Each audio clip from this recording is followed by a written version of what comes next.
बहुत साल पहले घने जंगलों और पहाड़ों से घिरे एक गांव के किनारे एक हवेली खड़ी थी। गांव वाले उसे शापित हवेली कहते थे, क्योंकि वहां से कोई भी वापस सही सलामत लौटकर नहीं आया था। कहते हैं कि उस हवेली में कभी राजा साहब अपनी रानी और नौकरों के साथ रहते थे, लेकिन अचानक एक रात पूरी हवेली खून से नहा गई। किसी ने कुछ नहीं देखा, पर सुबह जब गांव वाले वहां पहुंचे तो हर कमरे में लाशें पड़ी थीं। दीवारों पर खून से लिखे शब्द थे, मेरा श्राप हमेशा रहेगा। उस दिन से हवेली वीरान हो गई। दरवाजे अपने आप खुलते बंद होते। रात के अंधेरे में खिड़कियों से औरत की चीखें सुनाई देती। गांव के लोग पास से भी गुजरने की हिम्मत नहीं करते। सालों बाद एक नौजवान जिसका नाम विजय था, शहर से गांव में आया। उसे रहस्यमयी और डरावनी जगहों की कहानियों में दिलचस्पी थी।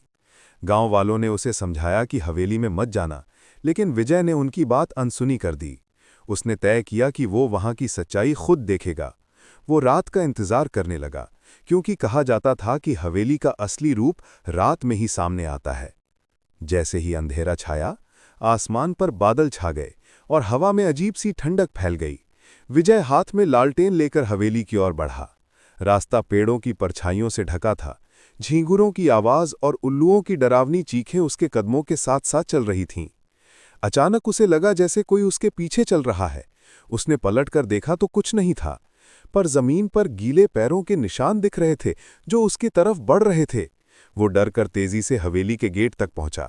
गेट अपने आप चरमराहट की आवाज के साथ खुल गया। उसने लालटेन ऊंची की और अंदर कदम रखा। हवेली के अंदर अंधेरा इतना गहरा था कि लालटेन की लौ भी कांप रही थी। दीवारों पर मकड़ी के जाले थे और हर जगह धूल जमी थी। पर सबसे अजीब बात यह थी कि हवेली के बीचों बीच रखा झूमर अब भी हल्का हल्का हिल रहा था, जैसे किसी ने अभी अभी छुआ हो। विजय का दिल जोर जोर से धड़कने लगा, पर उसने हिम्मत जुटाई और अंदर बढ़ा। एक लंबे गलियारे से गुजरते हुए उसने दीवारों पर टंगे पुराने चित्र देखे।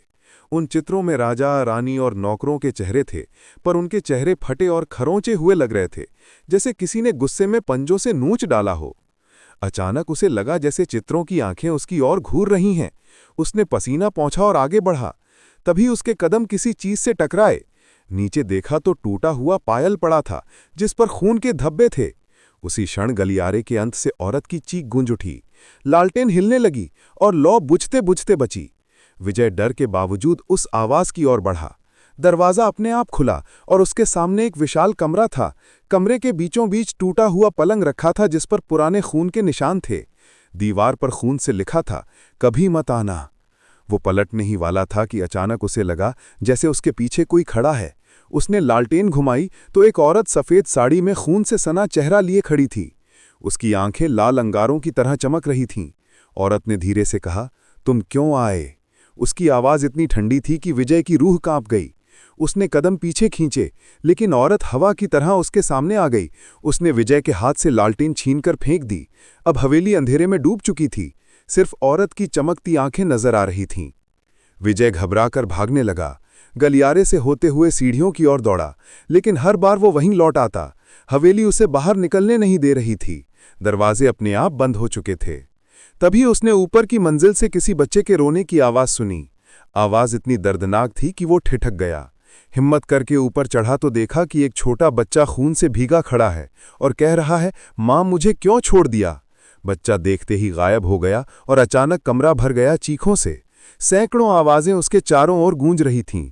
विजय ने हाथों से कान ढक लिए, लेकिन आवाज और तेज होती गई। उसने देखा दीवारें हिल रही हैं और उनमें से खून बह रहा है। फर्श पर अचानक खून का तालाब बन गया, जिसमें से हाथ निकलकर विजय को पकड़ने लगे। वो छटपटाने लगा, लेकिन हाथ और कसकर खींचने लगे। तभी वो अचानक होश में आया और देखा कि वो हवेली के आंगन में गिरा पड़ा है। चारों ओर धुंध फैली है और वही औरत उसके सामने खड़ी है। औरत ने कहा, अब तुम हमेशा यहीं रहोगे, जैसे बाकी सब रह गए। विजय ने चीख मारने की कोशिश की, लेकिन आवाज बाहर नहीं आई। उसकी आंखों के सामने हवेली के पुराने चित्र फिर जीवित हो उठे। राजा, रानी, नौकर, बच्चा सब खून से सने खड़े थे। उन्होंने विजय की ओर हाथ बढ़ाए। औरत ने उसकी गर्दन पकड़ी और फुसफुसाई, ये श्राप कभी खत्म नहीं होगा। और तभी उसकी आंखों में अंधेरा छा गया। गांव वालों ने अगले दिन सुना कि हवेली से रात भर चीखें आईं। सुबह जाकर देखा तो हवेली के गेट पर विजय की लालटेन टूटी पड़ी थी, लेकिन विजय कभी नहीं मिला। सिर्फ दीवार पर खून से लिखा था, एक और कैदी हवेली का हिस्सा बन गया। उस दिन के बाद कोई भी उस हवेली की तरफ जाने की हिम्मत नहीं कर पाया। हवेली आज भी वीरान खड़ी है। रात के सन्नाटे में उसकी खिड़कियों से औरत की हंसी और आदमी की चीखें सुनाई देती हैं। कहते हैं कि अगर कोई लालटेन लेकर वहां जाए तो हवेली उसे अपनी कैद में ले लेती है और फिर उसकी चीखें भी उस हवेली की आवाज़ों का हिस्सा बन जाती हैं।